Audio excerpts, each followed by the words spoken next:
সারাদিন কোনো কাজ কাম নাই, শুধু খাওয়া আর ঘুম। ভাগ আমার বাড়ি থেকে। আজকে আমি কাজ করি না দেখে আমার দাদি আমাকে অপমান করলো। যাই রাস্তা দিয়ে ঘুরে আসি।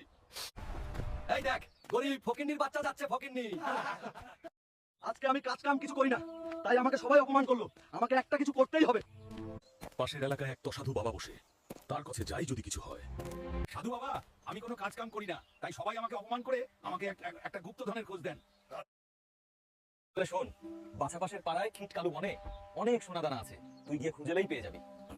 এই তো সেই খিট কালু বন, আমাকে ভালো করে খুঁজতে হবে, তাড়াতাড়ি যাই।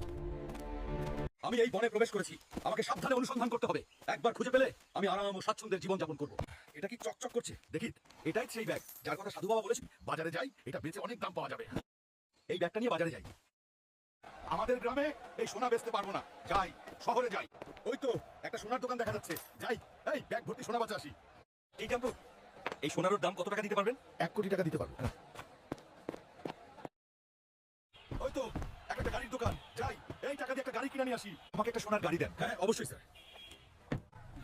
তোমরা সবাই আমাকে অপমান করছিলা। এই দেহ আমার কাছে কত টাকা?